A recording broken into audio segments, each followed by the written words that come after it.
author, and I have with me the wonderful Annie Pateman, who is a new author, and she's very, very excited, as am I, for her to share her new book, The Strength Within. So Annie, hello. Hello, Andrew, and yes, I am super excited. Congratulations on your first book, and I know we'll talk about it. It's been a bit of a journey to get here, and so you must be incredibly proud. So why don't you hold it up and show everyone? Here it is, The Strength Within, 11-year journey. So everybody out there, please don't give up. It actually does happen eventually. That's wonderful. Well, congratulations again, Annie. So I guess let's just have a chat. Let's start about the book. When did so obviously the idea has been bubbling around in your head for 11 years. What inspired you to write the book, and what is the book about? What are you hoping to achieve with it? Okay, so the book is about my journey. I'm a 3 times cancer survivor. But when I initially decided to write a book, I only had cancer the one time, but it was an extraordinary circumstance. But when I told people about, if it just happened to come out in conversation that I had cancer and I was pregnant at the time, and unfortunately, the result was having my left leg amputated. People thought that was quite an extraordinary story. And the more people said it was extraordinary, or how did you survive, and asking lots of questions, that kind of gave me the idea to write a book. Wow. Okay, so it's obviously a very, very inspirational book. And so you've been challenged with cancer 2 more times since then as well. Yes, I had a 30-year break of being cancer-free, and in 2010 I had a couple of issues with breast cancer. Yep. And a third event was that resulted in a mastectomy.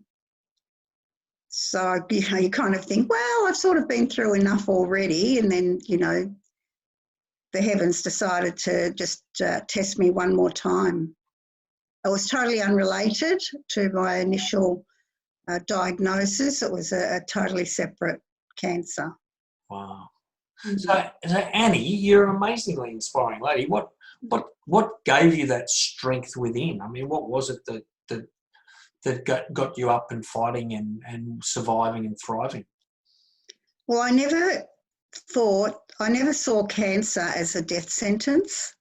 I always thought, well, I'm just going to get through this. I'm going to fight it. It was 18 months before I was diagnosed with the first episode. So by the time I was diagnosed, it was more a sense of relief than actually thinking, oh, shock horror, I've got cancer.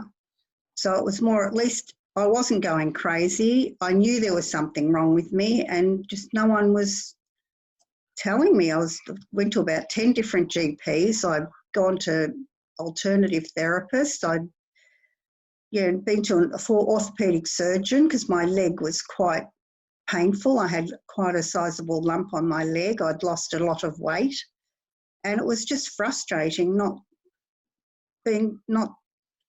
the professionals not being able to tell me that, yes, there is something wrong with you.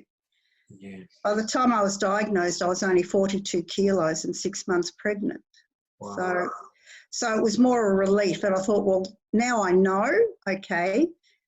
And I was told, yes, unfortunately, it's bone cancer. You'll need to lose your leg. And they also told me I'd probably lose the baby because she wouldn't survive the trauma of the surgery. And I thought, well, so leg's better than losing your life. So I just kept going. And then we came through the surgery, and my baby did as well. And I thought, right, this is it. We'll just keep going. We're going to just make it. Wow. Wow. Annie, that's pretty mind-blowing stuff. I mean, not only did we told you're about to lose your leg, which must be tough enough, how do you deal with that sort of statement? You're about to lose your leg, but also know there's a risk to lose your baby. So, I Mm. mean, tell us what was going through your mind at that point in your life. Well, it's 40 years ago now, but it's just as fresh as it was yesterday. I just thought, well, once I lose my leg, then the pain will stop, because the pain was horrendous. And with the baby, I kind of thought I had a really healthy son and a husband, and that I was going to fight for her survival. But kind of the priority was sort of my survival, really, to be honest with you. Yeah. But it was an absolute bonus, obviously. Now my daughter's having her 40th birthday in May, and she's now got 2 children of her own. So, you know, it's just been a brilliant result. It was worth the fight. The fight, I think, comes from my parents. They're both, it was worth the fight, but also the strength within. Both my parents were Holocaust survivors, and my mother survived in France. She was in France during the war, and she was in hiding for 2 years. She lived the life of Anne Frank, pretty much. Her father was arrested and taken to Auschwitz, and he was murdered there. And my father was in a Siberia work camp. Wow. He avoided the ghetto and the concentration camp, but still it was a prison, and it was cold. It's Siberian winter. It was minus 40 degrees, and they didn't have warm clothes or anything. So they both survived, and I think it was in the genes, really. You are definitely a fighter, and I guess, you know, that then when you made the decision to write the book, and it has been, as you say, it's been 11 years, I guess it's just second nature for you to keep going, because that's your sort of character, yeah? Yeah. So tell us about some of the challenges, you know, going through this process of getting your book written and now published. Yes. What are some of the obstacles? So clearly your health was an obstacle over the 11 years. What are some of the challenges? Well, just knowing what to write, how to put it together, how to construct it. I started with 1 page, got up to my parents, and then I didn't know what to do because, you know, as you just heard, my parents each have a story. So I left it for a couple of years, and I just didn't know what to do. And then I saw this little voucher on the internet said, do you want to write a book? And I thought, oh, that was very timely. And the person doing that was a guy called Andrew Jobling. Oh, sounds like an interesting guy. Yeah, so I bought a voucher, and of course, you know, started that bit of a journey, but that kind of didn't really work for me. And then Andrew gave me a call one day and said that he'd change his strategy, and would I be interested in that, which I was. And I was making every excuse under the sun, and Andrew ignored all of that, and we had a Skype session, and next thing we pulled out 20 chapter headings. And that was just amazing. I was with my daughter, actually. She just had her first baby, so it was my excuse. I can't because I'm busy with the new baby and the new mother and everything. And Andrew just decided to ignore that, and thank God he did. And, next thing I had 20 chapters, and oh, my God, it was the best thing, the best day ever. Thanks, Andrew.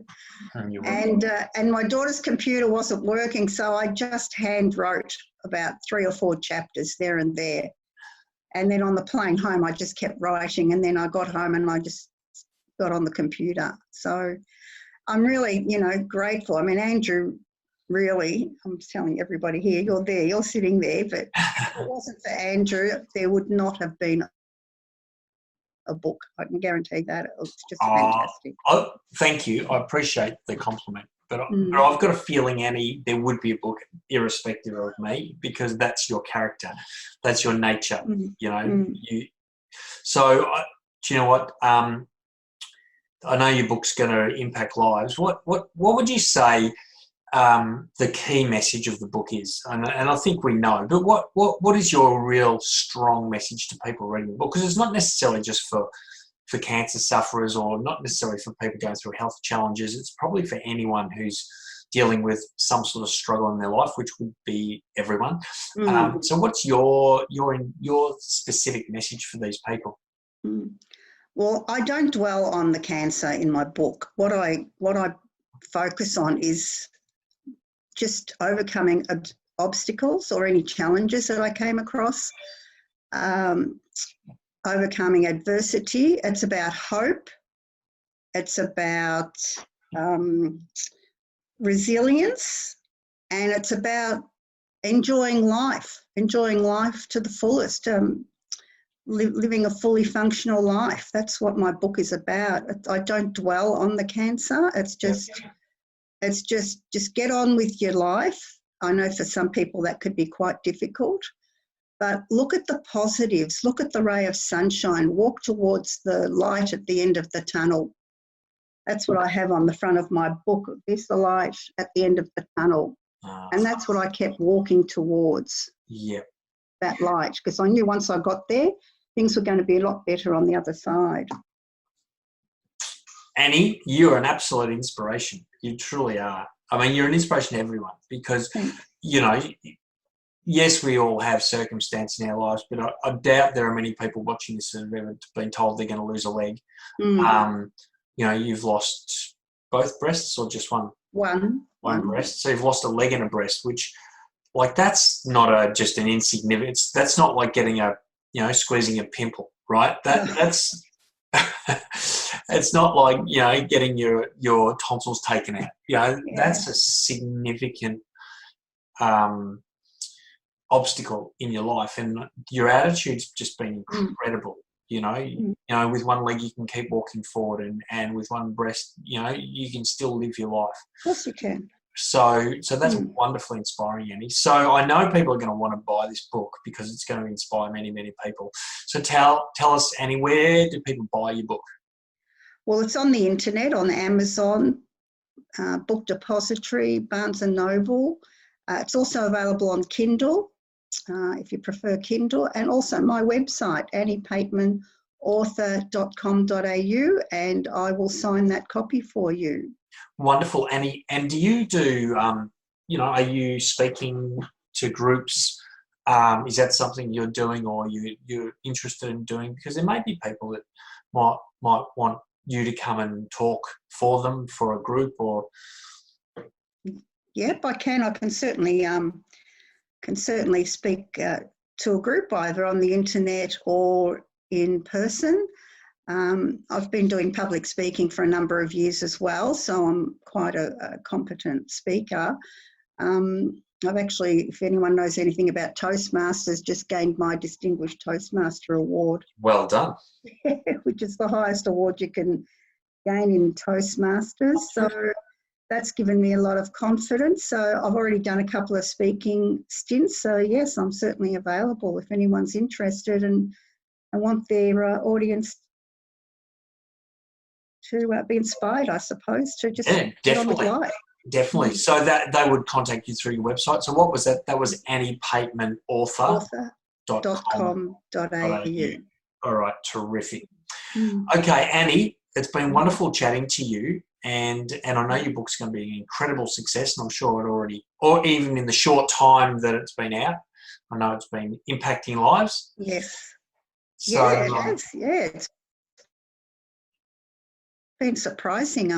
I didn't order enough books from a publisher. I'm having to hang on to them for my book launch. Yeah, good one. It's been an amazing time. It's given me a full-time job actually, so it's been very busy. Well, that's a good thing. And it's a full-time job, but it's a wonderful job because you're impacting lives. So, Annie, congratulations. I know your book will be a wonderful success, and I know you will continue to change lives. So thanks for chatting. And you're very welcome. Look forward to hearing about all your wonderful success. Okay, thanks very much, Andrew. Thanks for everything.